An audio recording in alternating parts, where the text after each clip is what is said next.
When most people think of a dictator, the image of a strong man in military attire usually comes to mind. Rarely is the dictator a woman, and there are good reasons for this. When we study history, we don't find a female dictator in the modern sense of the word, but this does not mean that powerful women have never ruled with an iron hand. In fact, some of the most famous queens and rulers in history have committed cruelties comparable to their male counterparts. Queens and other women have not been immune to the changes brought about by absolute power.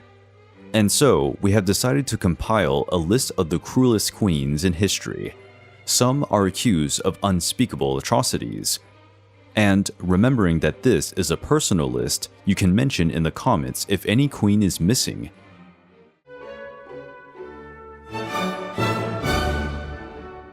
Prince Olga of Kiev is surrounded by mysteries. Many of the stories about her may be apocryphal. We do know that she was a Ukrainian princess and the first female ruler in Russian history. She became queen regent in 945 after her husband Igor I was killed. Since their son was too young to rule, she was crowned queen. One of her first acts was to take revenge for her husband's death. The men responsible were captured and executed with boiling water. But she didn't stop there. Furious, she ordered hundreds of people from the men's tribe to be eliminated as retribution for her husband. Some modern accounts indicate that Olga had the leaders of the tribe buried alive and that she devised a plan to burn down the entire city. One story suggests that she tricked the leaders of the tribe by inviting them to a retreat. Then, she locked them in a bathhouse and set it on fire. A historical figure, somewhat like Daenerys from the Game of Thrones series. Whatever happened, Olga became a devotee of Orthodox Christianity soon after her revenge. Despite her past, she eventually became the first person of Russian origin to receive sainthood from the Orthodox Church. Empress Zetian of China aimed to eliminate anyone who threatened her position, even her family. Much of her history was changed by her successors, as she was the only woman in all Chinese history to hold the title of emperor. However, she was devastating before those who crossed her path. Wu was a strategist by nature.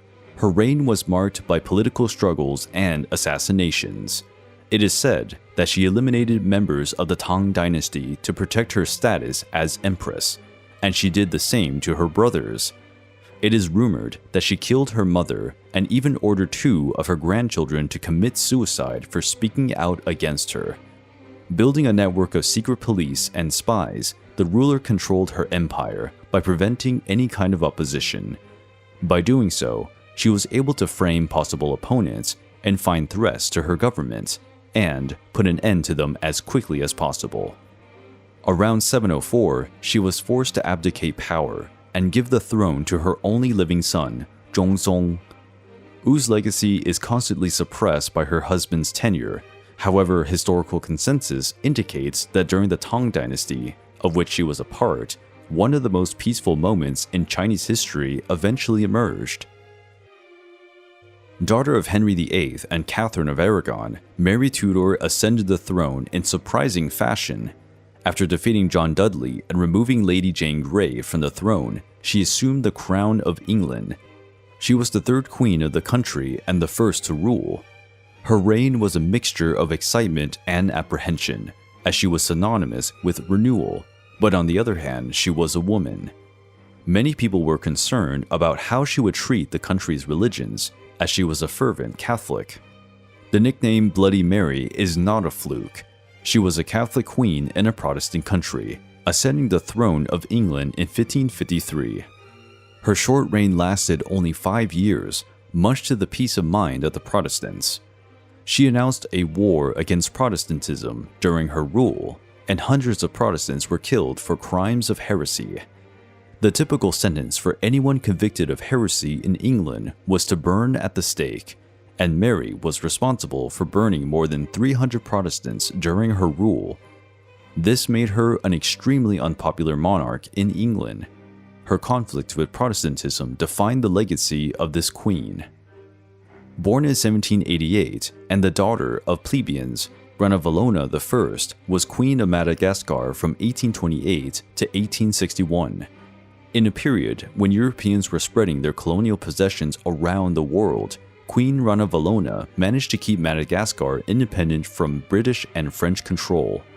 But she did so with extremely ruthless rule, to the point where there are estimates that indicate that the population of her kingdom dropped by half during her reign. Queen Ranavalona maintained her power through the loyalty of the Malagasy, or country army, by imposing regular periods of forced labor on the rest of the population in lieu of taxes. In one striking episode, she organized a buffalo hunt for herself, her nobles, and followers. She ordered an entire road to be built in front of the group so that everyone could comfortably advance towards the hunting location. About 10,000 people died to accomplish this madness. Queen Ranavalona faced several plots. There was at least one serious coup attempt. As she felt more persecuted, she would subject more people to the famous Tajena trial, eat 3 pieces of chicken skin before swallowing a poisonous nut that made the victim vomit. People were often poisoned. If the 3 pieces were not found in the vomit, the victim was executed.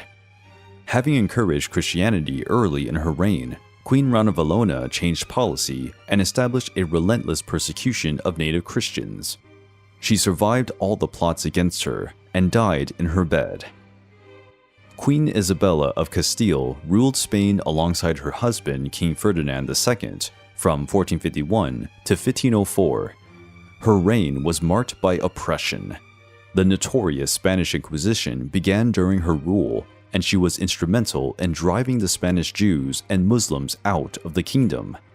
In 1492, the year she sponsored Columbus's fatal voyage to America, she also decreed that all Jewish citizens would have to convert to Catholicism or be banned from the country.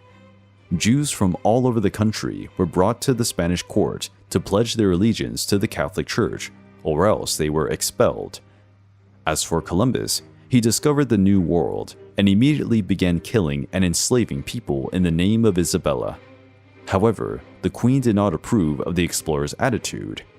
Columbus's subsequent expeditions to the New World caused the eradication of the Arawak people, and after the disappearance of millions of other native peoples, this legacy continues to haunt Columbus and Isabella to this day. But, as a rule, the Queen's known cruelty derives from those persecuted and killed by the Inquisition. Incidentally, she was the grandmother of Mary I of England. Those two were not sweet at all.